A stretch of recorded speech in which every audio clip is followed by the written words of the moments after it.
हमेशा सतर्क रहने वाला एकमात्र मंच भारत न्यूज 44, खबर वो भी बिंदास।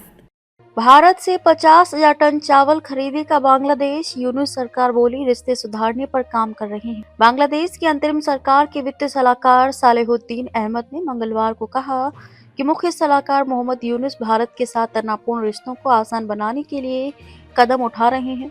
उन्होंने स्पष्ट किया कि प्रशासन आर्थिक हितों को राजनीतिक बयानबाजी से अलग रखते हुए भारत के साथ व्यापारिक रिश्तों को आगे बढ़ाने पर काम कर रहा है। अहमद ने ये टिप्पणी अपने कार्यालय में सरकारी खरीद से जुड़े सलाहकार परिषद समिति की बैठक के बाद पत्रकारों से बातचीत में की। उन्होंने कहा कि मुख्य सलाहकार भारत के साथ राजनयिक रिश्तों में सुधार के लिए विभिन्न हितधारकों से संवाद कर रही है। जब उनसे पूछा गया कि क्या यूनुस ने सीधे भारत से बात की है, तो अहमद ने कहा कि मुख्य सलाहकार ने सीधे तौर पर नहीं, लेकिन इस मसले से जुड़े लोगों से बातचीत जरूर की है। वित्त सलाहकार ने जोर देकर कहा कि बांग्लादेश की व्यापार नीति राजनीतिक कारणों से संचालित नहीं होती।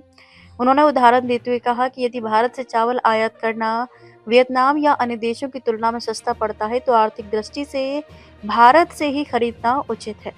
अहमद ने बताया कि भारत के बजाय वियतनाम से चावल मंगाने पर प्रति किलोग्राम लगभग 10% 0.082 अमेरिकी डॉलर अधिक खर्च आता है। इस बीच बांग्लादेश सरकार ने मंगलवार को भारत से 50,000 टन चावल खरीदने के प्रस्ताव को मंजूरी दी।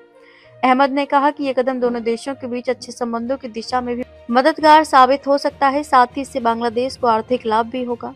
अहमद की ये टिप्पणी ऐसे समय में आई है जब कूटनीतिक विश्लेषकों का कहना है कि ढाका और नई दिल्ली के बीच संबंध 1971 में पाकिस्तान से बांग्लादेश की स्वतंत्रता के बाद सबसे निचले स्तर पर पहुंच गए हैं। हाल के महीनों में दोनों देशों ने एक दूसरे के राजनयिकों को तलब किया है और दोनों राजधानियां समेत विभिन्न स्थानों पर विरोध प्रदर्शन भी हुए हैं। हालांकि वित्त सलाहकार ने इन आकलनों से आंशिक रूप से असहमति जताई। उन्होंने कहा स्थिति इतनी खराब नहीं हुई। उनके अनुसार बाहरी तौर पर भले ही ऐसा लगे कि कई तरह की घटनाएं हो रही हैं, लेकिन कुछ बयान ऐसे होते हैं जिन्हें पूरी तरह रोका नहीं जा सकता।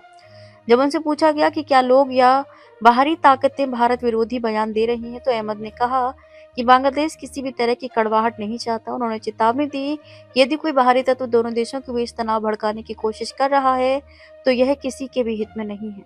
ऐसे ही नए नए अपडेट्स के लिए देखते रहिए भारत न्यूज 44, सत्य का प्रकाश, खबरों का विश्वास।